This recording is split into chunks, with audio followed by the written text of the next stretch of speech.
The warship groaned like a dying beast, its hull torn open to the stars. Smoke drifted in slow rivers through the corridors, trailing between flickering lights and broken bodies. The smell of ozone metal and scorched flesh hung in the air, like a memory too recent to forget. Jace Thorne stepped through the wreckage one boot at a time, his rifle held tight, eyes scanning each shadow. The battle was over, but his pulse refused to slow. The Nexari had fought like devils and died the same way, claws drawn, no retreat, no surrender. Until now a sound broke the stillness, not a scream, not the clatter of falling metal, but something softer, a voice raw and trembling. Please, Jace turned fast, rifle aimed, breath caught in his throat at the end of the hallway beneath a fallen beam. And a veil of smoke knelt, a figure not slumped, not crawling, but kneeling straight. Her back rigid, her head bowed, her arms resting calmly at her sides. Silver blood dripped from her shoulder painting, glowing streaks onto the shattered floor. Her armor cracked in half, her blade, broken at her feet, but her presence still burned. A Nexari. A female tall, even on her knees, her skin shimmered pale like frost. Her hair silver and matted with blood, her eyes golden and locked on him, sharp but not defiant. There was no hatred, no pride, just clarity and fatigue. Jace kept his rifle steady. Speak, he ordered, voice sharp and cold. The woman lowered her gaze further, her voice like smoke over ice. I offer myself to the human who defeated me. Let me serve as bond law? Demands. Jace blinked, unsure if he had heard her correctly. The Nexari did not surrender. They died. They burned. They disintegrated into glory before bending a knee. You want to live, she nodded once slowly. You won the fight, you own the right. I will follow. I will serve until breath leaves my chest. Jace stepped closer, gun still raised. What is your name? She lifted her chin a little. Celia Varn, daughter of General Varn of the Nexari Core Fleet. The name hit like a punch to the chest. Varn, the butcher of Etria, the monster of Kestrel Gate. And this was his daughter kneeling before him, bloodied, bruised, and asking for mercy. You would rather live as a human's prisoner than die as a Nexari warrior. Her eyes narrowed just slightly. I would rather live than vanish without meaning. Jace paused, his finger hovering over the trigger. She was dangerous even like this. She could be lying, could be bait. But something in her voice, in the way her shoulders refused to tremble, in the way she offered not fear but choice, made him hesitate. Why me? He asked quietly. Celia lowered her eyes again. Because when I looked into your eyes, I did not see victory. I saw control, mercy. Not weakness, but restraint. And my blood recognized it. Jace stared at her, heart pounding. Behind them, explosions echoed from deep in the ship. Fires blooming in the engine core. The whole place would go soon. He had seconds, maybe. He lowered his gun. Get up, he said. You're coming with me. Celia didn't smile, didn't breathe relief. She just obeyed. Rose slowly, staggering slightly but never breaking her posture. Her steps heavy but sure. Jace wrapped one arm around her waist and half carried her down the corridor. As the walls shook around them, the escape pod bay loomed ahead. Fire spilling from the vents and the cold black of space waiting just beyond. Inside the pod as it launched, she sat against the wall, her eyes half closed, golden irises, watching him like twin suns through smoke. You could have killed me, she murmured. Jace glanced at her. Maybe I should have. She looked away. Or maybe you were always meant to find me. Outside, the stars spun as the pod hurtled into the dark. But inside, two enemies sat in silence, bound by something older than victory. A choice. The escape pod docked with a hiss against the hull of the Arclight. Medical teams swarmed the hatch even before it fully opened. But Jace stepped out first. Armor scorched, eyes sharp, his voice cutting through the comms chatter. Stand down, he ordered. No restraints, no weapons. She comes with me. The crew froze, confusion flickering across every face. One medic leaned forward, staring past him. Is that a Nexari female? Whispers spread fast like static through the halls of the ship, someone muttered. Enemy, another said. War criminal. Someone else just stared, but none dared touch her. Celia emerged slowly, every step careful. Her body bruised, one arm hanging limp at her side, but her gaze steady even in pain. Even in exhaustion, she didn't flinch, didn't cower. Her silver skin shimmered faintly under the harsh white lights of the corridor, her presence drawing eyes like gravity. Jace motioned to the medbay, clear the room. Sir, a nurse protested. She needs treatment. I said clear it. Now minutes later, Celia sat on the edge of the medical bed, her chest rising slow, her breath shallow, sensors buzz faintly around her body, monitoring blood pressure. Vitals, metabolic strain. The readings confused the machines. Jace stood at the edge of the glass, observing, arms crossed, face unreadable. Lieutenant Vale approached, tablet in hand, her voice quiet. Commander, we ran a partial scan of her genome. And Vale hesitated. She's not just injured, she's mutating. There's viral degradation in her cells, slow progressive but aggressive. A virus, Jace's jaw clenched. Can it spread? No, sir, not airborne, not transferable. But there's more, her DNA is stabilizing, but not because of our tech. Then what? The lieutenant turned the screen around. Jace stared. Excuse me, your presence, her proximity to you, is affecting her at the cellular level. There's a lock and your DNA is the key. The implication landed heavy like gravity in his chest. She's bonded to me, not symbolically. Commander, biologically, the virus attacks Nexari. Genetics, but something in your sequence slows, it maybe even reverses it. Jace turned back to the glass, his eyes on the woman behind it. She wasn't resting, she sat upright, legs crossed, eyes half closed like she was meditating, a statue carved from frost and fire. And she knew somewhere inside her, she had known even before the ship exploded, even before she knelt at his feet. Later he entered the medbay alone, the doors hissing closed behind him. She didn't look up, didn't speak, just said quietly, "You had questions. You're infected." He said yes, and I'm the cure. Her eyes opened, finally steady and tired. "You are more than that," she said. "You are. Balance, your blood speaks to mine in ways even science does not yet understand." Jace approached slowly. "So when you said you would serve, that wasn't strategy." "No, that was desperation." She looked up finally, her voice low. "It was instinct, not of a soldier, but of a living creature who saw a spark and chose it over extinction." He sat in the chair across from her, the silence between them no longer hostile, no longer filled with tension, but with something else. Possibility. "So what now?" he asked. "You own my breath," Celia said softly, "but I do not offer obedience, I offer bond." He studied her golden eyes, saw no deceit, no game, just a kind of truth that lived beneath scars. "I don't want a pet." "Then take a partner." Jace leaned back in the chair, breath heavy. "God help me," he whispered. And still she waited still. She watched, not as a weapon, but as someone beginning again. The training deck of the Arclight was quiet in the early hours. The lights dimmed, the metal floor cool and slick from the automated polishers, humming below a few. Marines lingered along the observation balcony, pretending to run diagnostics, but really there for one thing. To watch the alien, Celia stood alone in the center of the sparring ring, her body still wrapped in white bandages, thin training fabric hugging her frame, her silver hair tied back in a warrior's knot, her golden eyes steady, hands behind her back. Jace entered with measured steps, a datapad in one hand, a faint shadow of fatigue under his eyes, but his voice was sharp as ever. "You said you were bred to protect. Prove it." Celia bowed slightly. "As you command."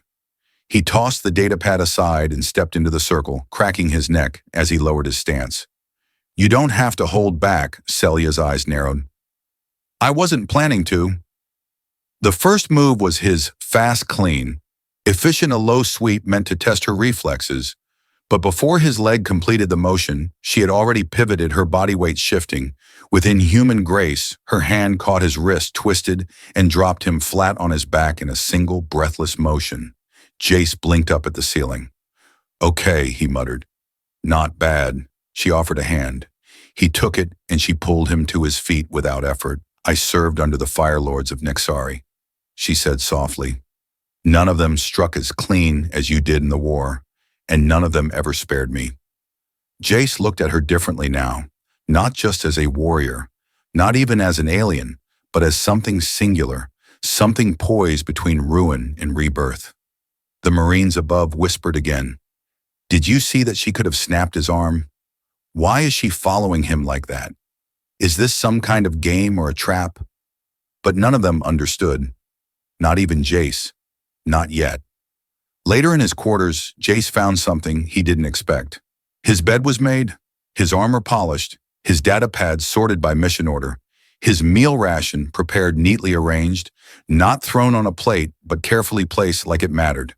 He paused at the door, just staring. Celia stood near the window, her posture straight, her hands behind her back. I studied your customs, she said softly. Offering food is a sign of peace. You opened my supply locker I did not take. I prepared. Jace stepped into the room slowly. Why? Because that is what a warrior wife does in my culture. She answered without shame. He exhaled slowly. You're not here as a servant. No, I'm here because I choose to be. Because when I offered myself, I was not surrendering, I was promising. She stepped closer, her presence warm, not because of proximity, but because of something unspoken. You don't need to do all this, he said, I want to. That is how we prove our bond, not through words, through small actions, repeated until trust becomes breath. He stood there, caught between disbelief and something deeper.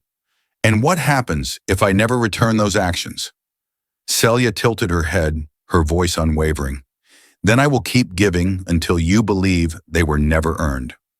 Only shared. Jace turned away his thoughts, spinning faster than he could speak. But he said nothing because something inside him had already begun to believe her. He just wasn't ready to say it yet. And outside the ship, far beyond the orbit of any human fleet, a signal pulsed from the void. The Nexari High Command had found her scent again, and they were coming. The lights in the corridor dimmed as night cycle fell over the arc light, casting long shadows across polished steel. Jace walked slowly, hands tucked behind his back, trying to clear his mind. But it was a losing battle ever since Celia entered his world. Nothing had felt ordinary the way she moved, the way she watched every corridor, every soldier. Not as an enemy, not anymore, but as something closer to a guardian. He paused outside the medbay, the door half open, soft light spilling across the floor inside. Celia sat beside the bed of a wounded young soldier. Kellen, barely 17, burns across his chest. Breathing shallow, Jace watched in silence as she dipped her hands into a bowl of herbal salve, a mixture of human and Nexari ingredients, her fingers glowing faintly as she applied it with care. Each motion, gentle, deliberate, her voice a low whisper in her language, the tone steady, like a song half remembered, half prayer. A medic leaned close to Jace and whispered, She's been here for hours, hasn't eaten, hasn't moved, only left once to retrieve that paste from her room. Jace nodded, then stepped inside. Celia didn't turn. He reminds me of my brother, she said quietly, always running into fire before thinking, you weren't ordered to do this, I know. So why? Because I wanted to. Jace knelt beside her, studied her profile, the way her expression softened in moments like this. The war mask gone replaced with something quiet and unarmored. How many humans have you killed? He asked. Not cold, not cruel, just honest. Celia did not flinch. Too many, but never those who showed mercy, only those who showed hate. They stepped out together into the corridor, the silence between them thick but not heavy, just full. Do you still see me as your enemy? She asked at last. He looked at her hands still faintly glowing, the memory of her touch still warm on that soldier's skin. No, I see you now. She looked down almost shy. Let me tell you who I was before this war. They returned to his quarters, but she didn't sit instead. She stood before the large viewing window where stars drifted in slow spirals across the black.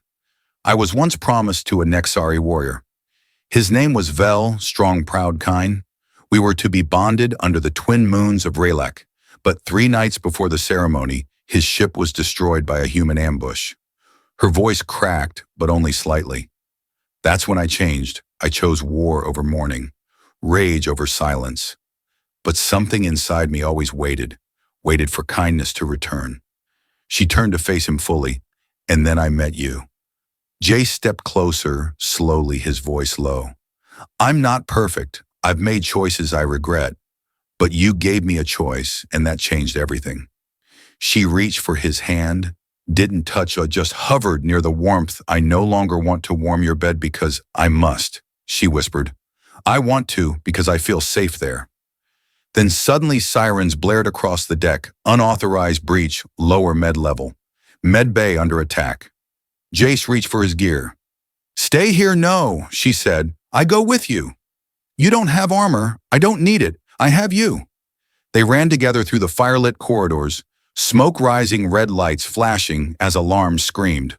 The medbay was in chaos. A cloaked assassin stood over young Kellen's bedblade raised. But Celia moved first.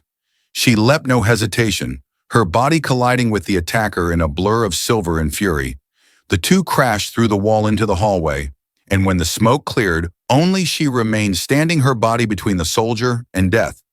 Jace froze, watching her chest rise and fall, her eyes sharp and unshaken. This wasn't survival. This was vow. Later, the captain watched the security footage and turned to Jace. She saved your soldier. She fought for us. Jace nodded. She's not just a warrior anymore. She's ours now. The arc light drifted silently through the outer rim, its hull lit by passing starlight. Calm returned after the attack, but tension remained unspoken, suspended like breath before a storm. Jace sat in his quarters, boots off datapad. Dark untouched on the desk, he was staring at nothing. Just the memory of what he had seen hours earlier, Celia Varn, unarmed, leaping through fire to shield a human boy she did not know. No order, no hesitation, just instinct, the kind that didn't come from training, but from something deeper. Older. The door chimed softly. Enter. She stepped in without a sound, wearing the same simple training tunic. Silver hair damp from a shower, eyes clearer than he'd seen them since the day they met. You should be resting, he said. You should be asking questions. He tilted his head slightly, then nodded. All right, tell me. She moved to the center of the room, then lowered herself onto her knees, not in submission, but in ritual, her palms faced upward, resting on her thighs. My people once believed a warrior could be reborn through acts of truth when we fought for others, not ourselves when we protected life. Not pride, we called that moment the shift. She looked up, her golden gaze unwavering. I shifted the moment I shielded that boy. Jace stood slowly, walked over, and sat on the floor across from her. What does that mean for you now? It means I am no longer just Nexari, no longer just warrior. I am bonded to me, to what we've built, to what I'm becoming because of you. He exhaled deeply, unsure of how to hold the weight of her words. This bond, what does it require? Only one thing, she said softly, choice without condition. A long pause.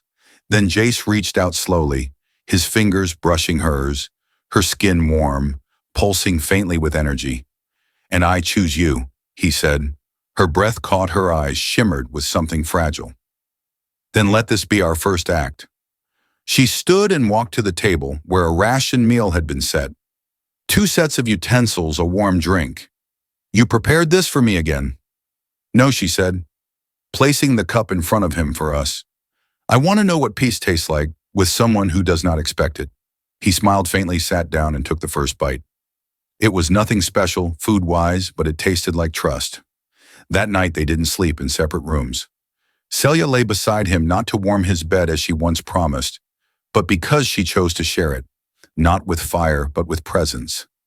As they lay under the soft hum of ship systems, hands lightly touching a message blinked in the command room.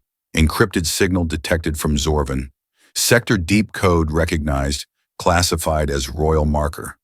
The ship AI pinged silently.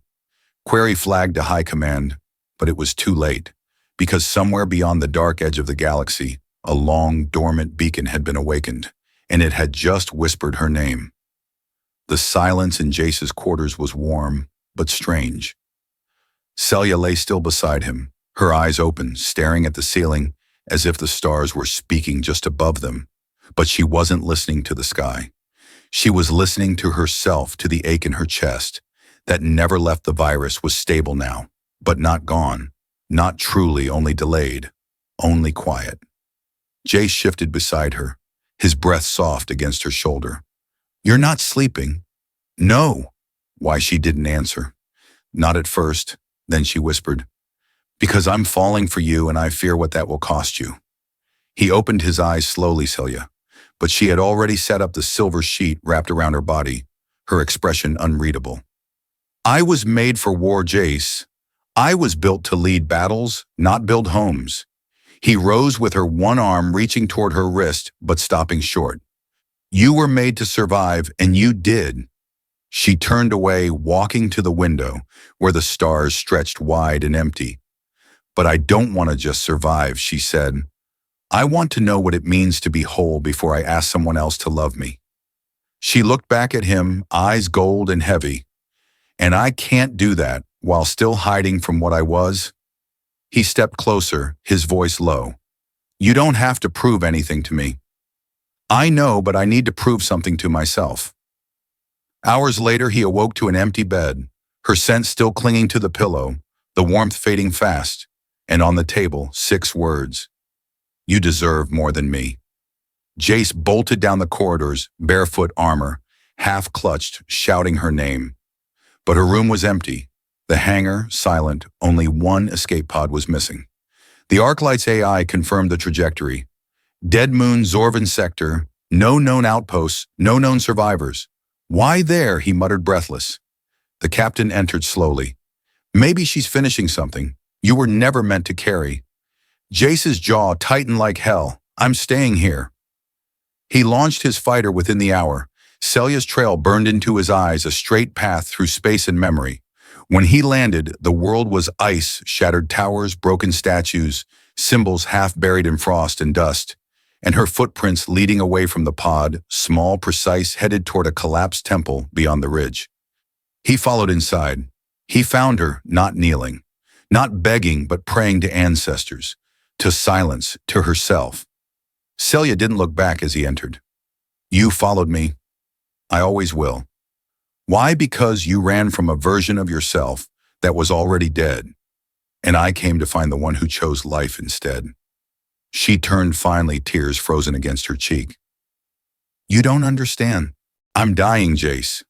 The virus is slowing, but not stopping. The bond helped, but it won't last forever.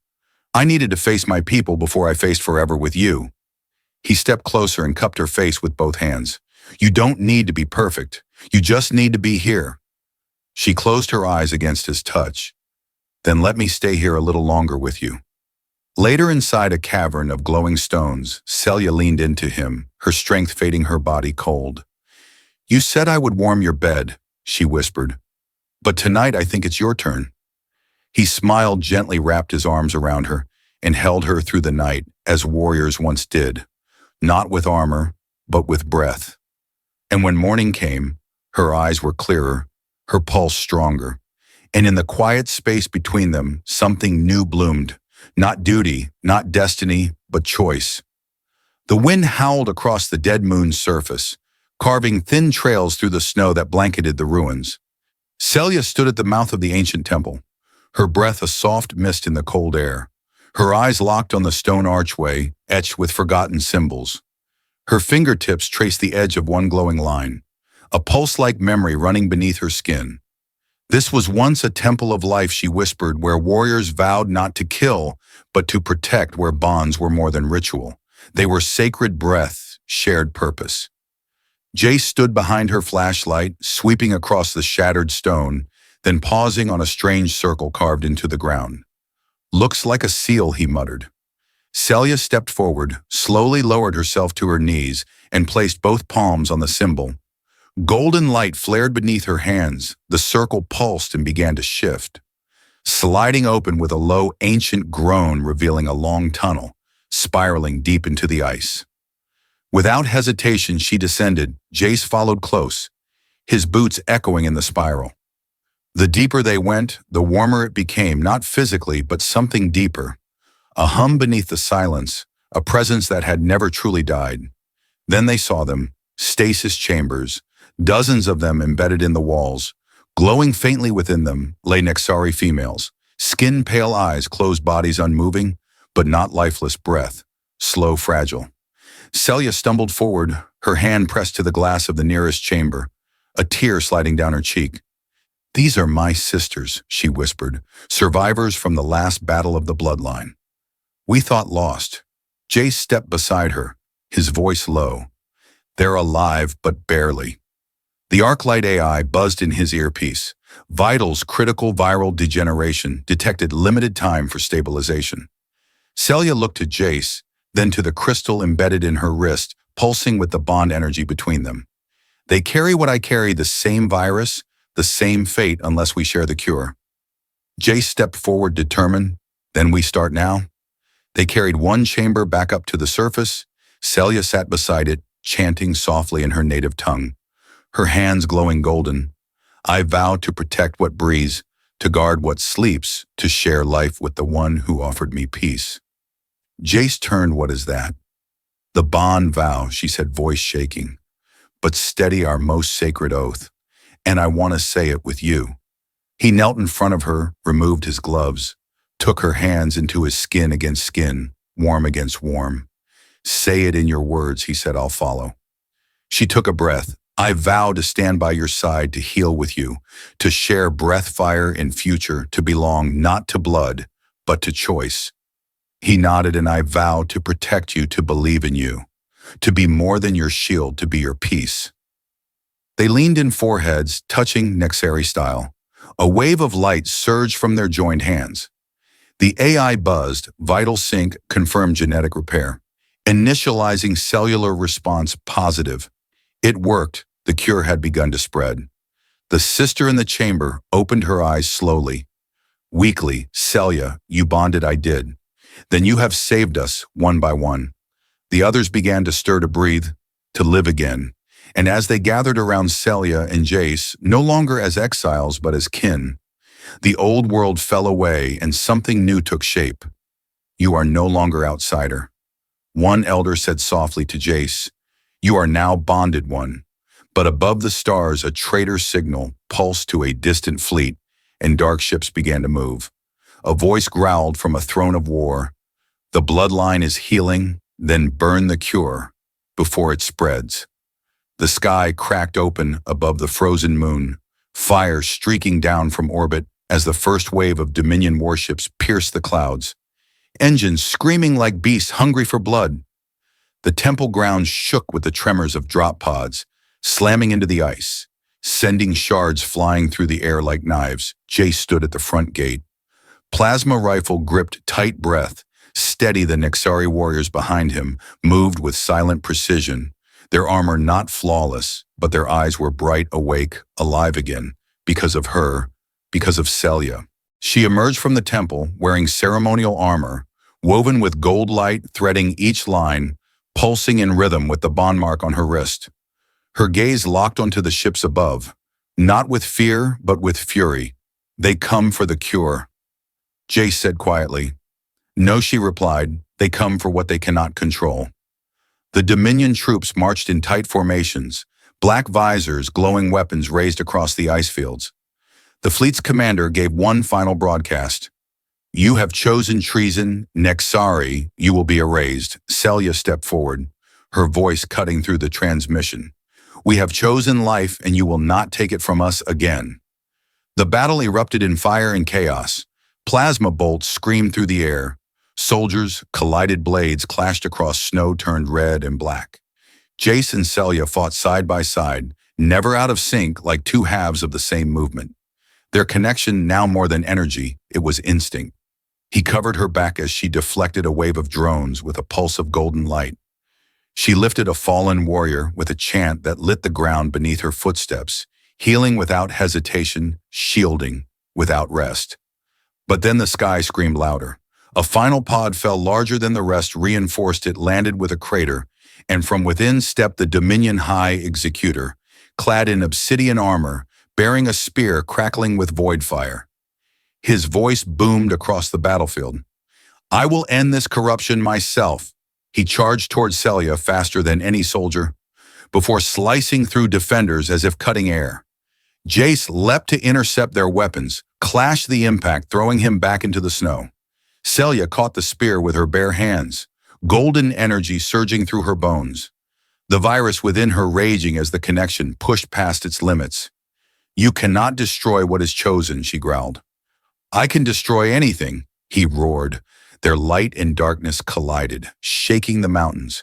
And in that moment, Jace rose again, blood trailing from his brow, and whispered, "Celia now." She nodded once and took his hand, pressed their wrists together, and whispered the final line of the bond vow, "I give you all that I am." Their pulse exploded outward, a sphere of radiant energy engulfed the battlefield, lifting every Nexari, every soldier into a still silence. The Dominion armor cracked under the force. Drones dropped. The Executor screamed as the void fire in his veins was unraveled, torn apart by light not meant to be owned. And then silence. True silence. As snow fell again slowly, and the ships above dimmed one by one, retreating into the dark later as they buried the dead and lit the memorial fires. The Nexari gathered around their new leaders, Jace and Celia, hand in hand, breath shared, no longer bound by war, but by a bond freely chosen. In the quiet, she turned to him, eyes soft with starlight. "You gave me more than life. You gave me something to live for, and you gave me a reason to believe again," he replied. They stood at the edge of the cliff, watching the sunrise over a world reborn. And as the wind brushed through her silver hair and his calloused fingers held hers, they both knew the war was not the end. It was the beginning. If your enemy knelt before you and asked not for mercy, but for meaning, would you lift them or turn away? What does it mean to choose love when war teaches you to hate? Share your thoughts below, and let us know what you would have done in Jace's place.